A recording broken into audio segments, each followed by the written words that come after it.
जय हिंद दोस्तों, वंदे मातरम। ब्रिटेन में जब ऋषि सुनक पीएम बने थे तब कई लोगों ने ये कहा था कि अब वहाँ पर भारत को लेकर जो सोच है वो थोड़ी सुधरेगी। क्योंकि देखिए, जब आप किसी के ऊपर शासन कर लेते हैं, यदि हम मुगलों की ही बात करें तो आज की डेट में जो भी मुगलों से संबंधित लोग हैं वो इस बात को बर्दाश्त नहीं कर पाते कि हिंदू आखिर कैसे उनसे बेहतर हो रहे हैं। आप देखेंगे कि बार बार उनकी बातों में ये बात निकल कर आ जाती है। और वही सेम थिंकिंग ब्रिटेन की भी है।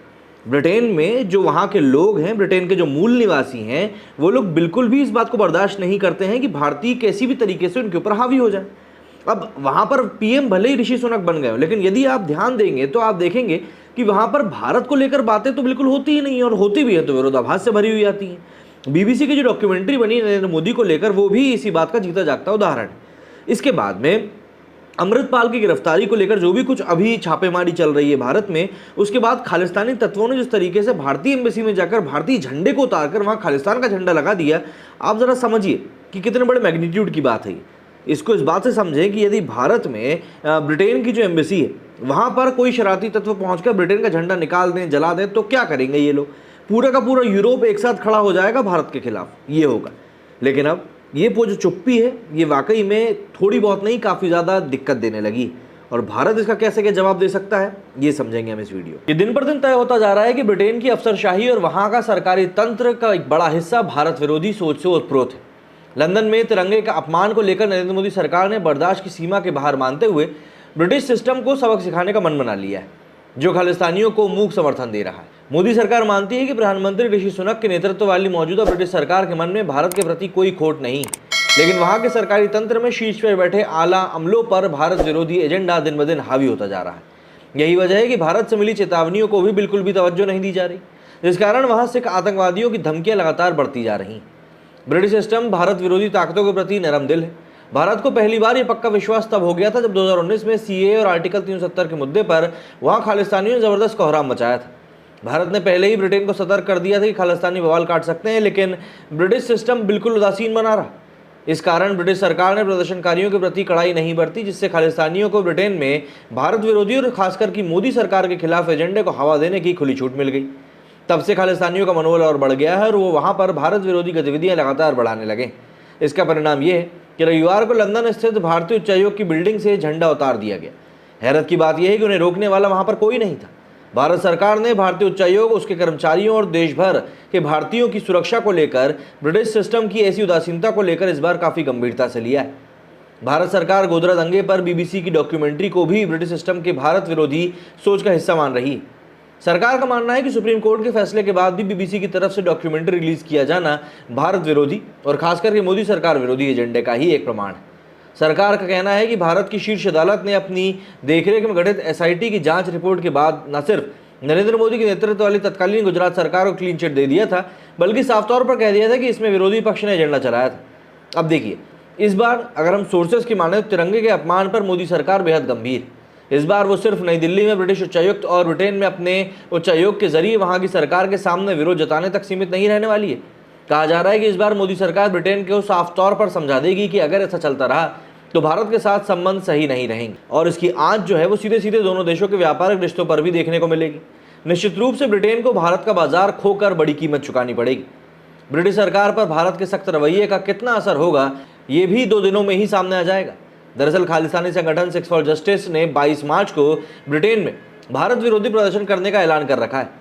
ब्रिटिश सिस्टम ने ही खालिस्तानी आतंकवादी गुरपतवंत सिंह पन्नू और उसके संगठन एसएफजे को ब्रिटेन में पलने बढ़ने का मौका दिया। वो भी तब जब भारतीय खुफिया एजेंसियां बार बार ब्रिटेन की खुफिया एजेंसियों को बिल्कुल सटीक सूचना उपलब्ध करवाती रही।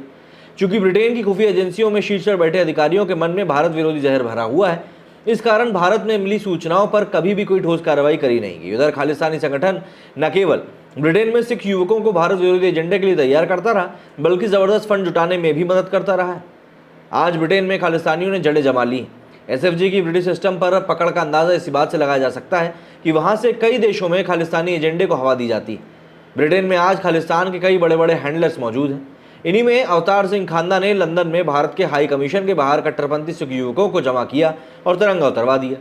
अवतार सिंह खन्ना का पिता कुलवंत सिंह खुकरान खालिस्तान लिबरेशन फोर्स का आतंकी था। अवतार अभी एक और खालिस्तानी आतंकी गुरमीत सिंह बुकनवाला के जरिए भारत विरोधी एजेंडे को साधने के लिए फंडिंग किया करता है। बड़ी बात यह है कि मोदी सरकार ने ब्रिटिश खुफिया एजेंसी MI5 समेत वहां के अन्य तंत्रों को पहले ही अलर्ट कर दिया था। बावजूद इसके किसी के कानों पर जू नहीं रहेगा और आज परिणाम सबके सामने है।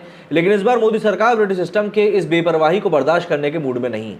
लेकिन सबके बावजूद भी पीएम सुनक की प्रतिक्रिया का इंतजार भारत में हर किसी को है। माना जा रहा है कि यूके को इस घटना के नतीजों को भुगतना तो पड़ेगा। भारत का मानना है कि ये मुद्दा सुरक्षा में बड़ी चूक का मामला है। भारत सरकार की तरफ से एलिस के सामने इसका विरोध भी दर्ज करा दिया गया। भारत के उच्चायोग में रविवार को जो कुछ हुआ वो काफी डराने वाला है। विदेशी मामलों के जानकार ब्रह्मचेलानी ने इस पर एक ट्वीट किया।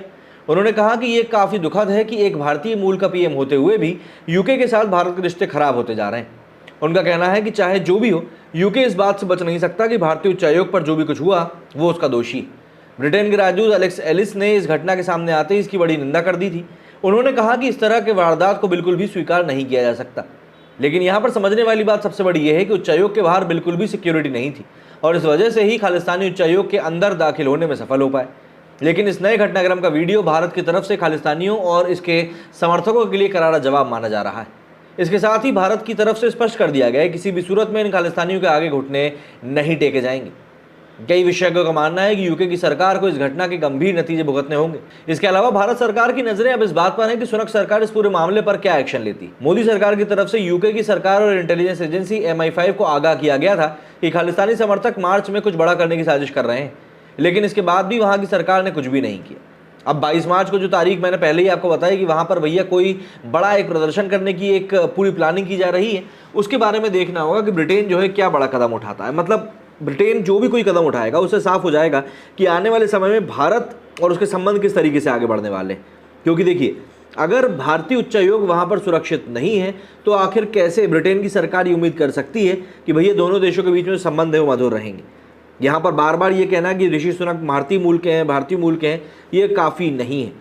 अगर वहाँ के अधिकारी भारत को लेकर इसी प्रकार का व्यवहार करते रहेंगे, क्योंकि आप देखिए जिस तरह के प्रदर्शन लगातार ब्रिटेन से सामने आते रहते हैं खालिस्तान को लेकर, वो कभी भी ऐसा नहीं है कि सरकार की मिलीभगत के बिना हो सकते हैं। वहाँ पर ज़रूर कुछ ना कुछ ऐसी चीज़ें चल रही हैं जो कि दिखाई नहीं पड़ रही हैं, लेकिन खालिस्तान को सपोर्ट मिल रहा है। और इन्हीं चीज़ों को देखते हुए अब भारतीय उच्चायोग भी काफ़ी ज़्यादा सुरक्षा के घेरे में आने के लिए बोल सकता है कि भैया हमको भी सिक्योरिटी चाहिए, नहीं तो ऐसे तो कल को कोई भी घर में घुस जाएगा और हमको मार के चला जाएगा। अब एक देखना ये है कि 22 तारीख को जो रैली की घोषणा करी गई है SFJ द्वारा, उसके ऊपर ब्रिटेन क्या एक्शन लेता है, और अगर नहीं लेता है तो जाहिर सी बात है रिश्तों में दरार तो आना शुरू हो चुकी है। मेरे स्टूडियो फिलहाल इतना ही। जय हिंद, जय भारत।